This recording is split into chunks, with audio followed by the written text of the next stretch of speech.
He's Michael Irvin from the NFL Network, the Playmaker. Happy New Year, Mike. Happy New Year's to you too, buddy.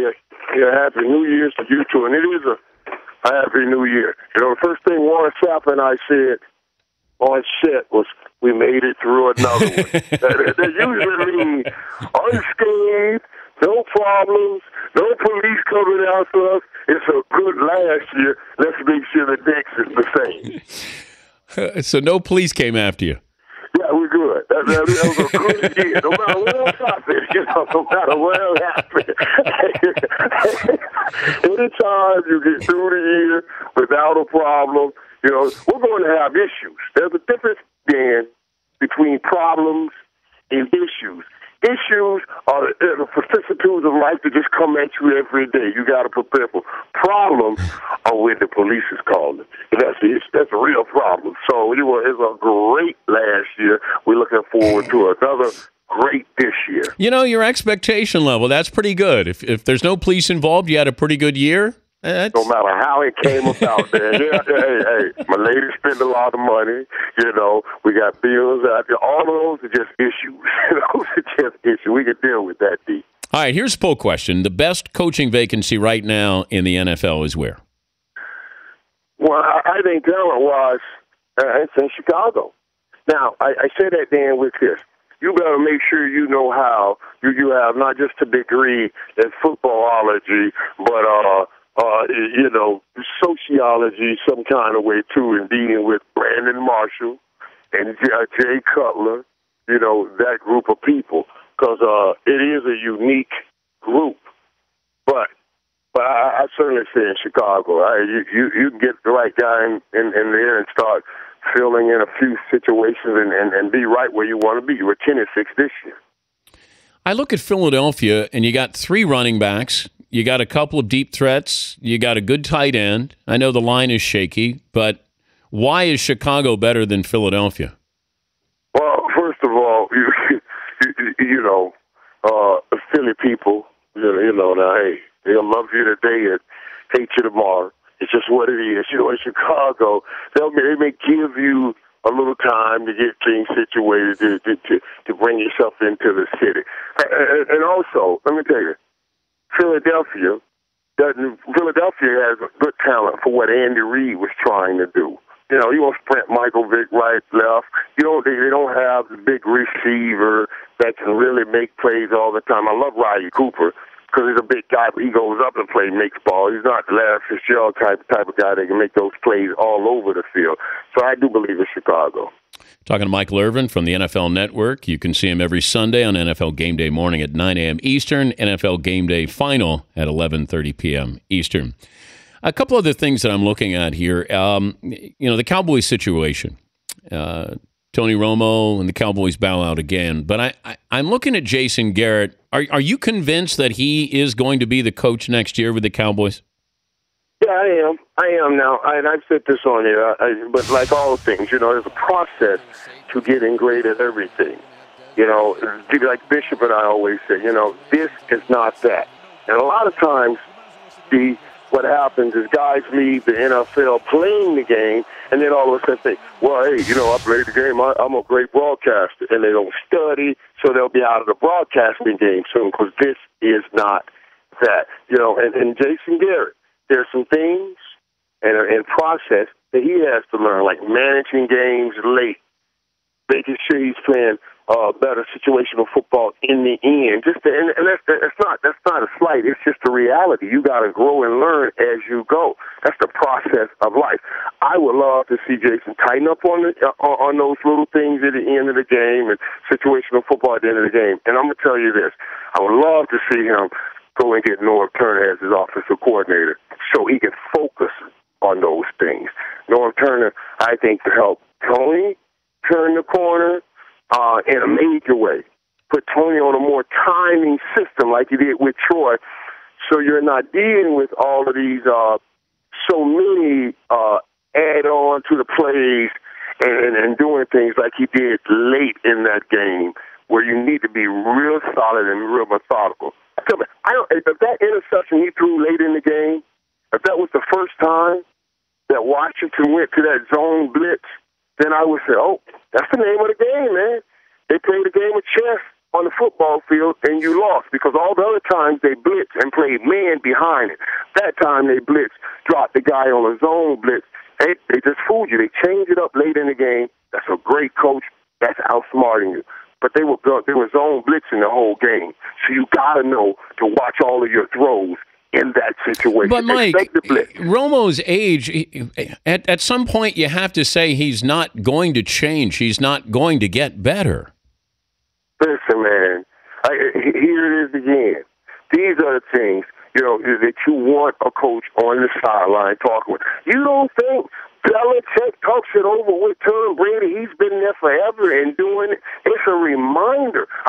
You better tell me, when you go out on the football field, hey, when the guy's fourth down and it's a half an inch, you see the coach, you think the coaches should have to say, watch, don't jump. They shouldn't have to say it, you dummies. You should know not to jump. But they do it anyway. All the coaches, don't jump. Because the game, you have to continuously remind yourself. And they need that schooling, that teaching, that understanding. But if I put Romo on the Patriots and I put Brady on the Cowboys, is there that big of a difference? Yeah. Now here again, you're looking at physical abilities too. Romo relies on what has got him there.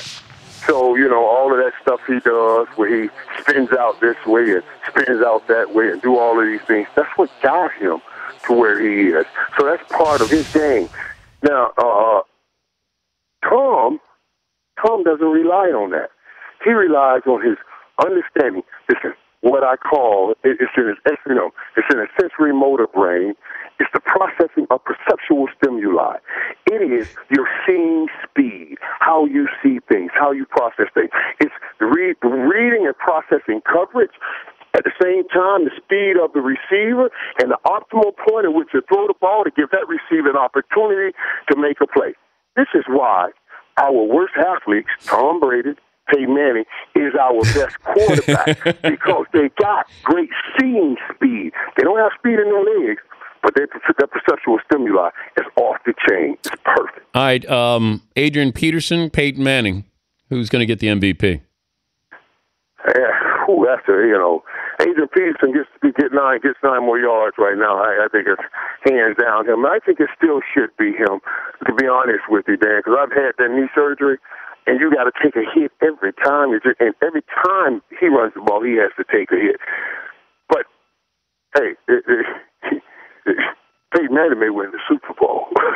He may be. Yeah, he may. Peyton Manning may win the Super Bowl. And I think they want to try to give Peyton that love. Now, and also, Dan, this too. Peyton Manning may win the Super Bowl. Peyton Manning needs this Super Bowl like a baby needs milk to make sure his legacy is solidified. He already has one. His brother already has beaten him with 2. And no matter what you say, that Peyton Manning, Tom Brady, that's going to come down to Tom Brady because he has 3 rings. Peyton solidifies his legacy with the Super Bowl victory because he'll be the only guy. If Peyton ends with 1 Super Bowl, yeah, it's going to be cool. Can he be labeled the greatest quarterback of all time? I don't think so, buddy. It is what it is. It ain't about what you have done. It's about what you have won.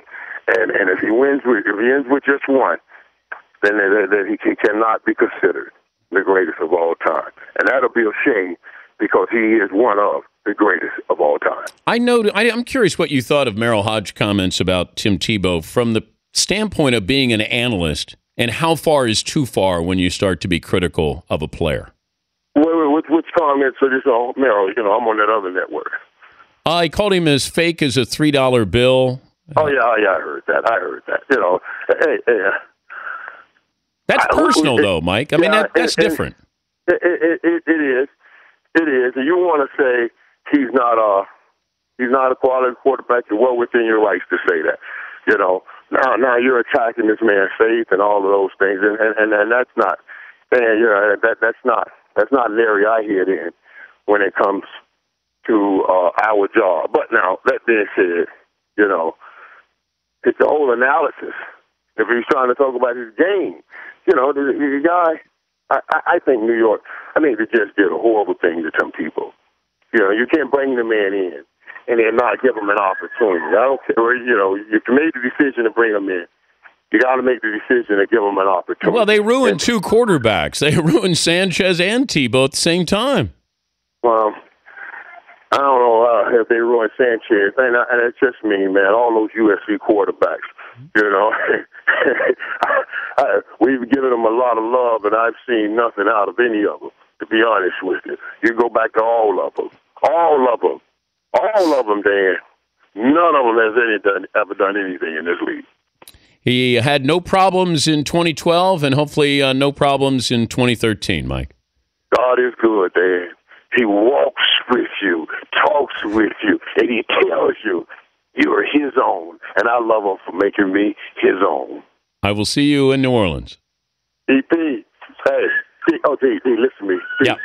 I went to talk with Sherman. You got to watch Sunday. I went to talk to Richard Sherman and BB and Big Brown.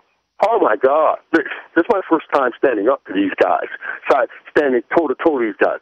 I'm an intimidating physical receiver. I tried to beat your head here on the field. When I went to interview these guys, I was like, you know, I'm a big, intimidating dude, come from the ghetto, crazy and all of that. These dudes were scaring me. They're so big. I can't wait to see this game between him and Washington. These are some big dudes, man, and they got that real in them, you know, that real. It's going to be a good game in Washington, buddy. I agree. It's going to be my favorite game of the weekend. Good to talk to you, Mike. Me too, D. All right, man. Too, buddy. Happy New Year. Everybody, hello. All right. This Saturday special edition NFL Game Day Morning airs at noon. That previews the two wild card games on the day.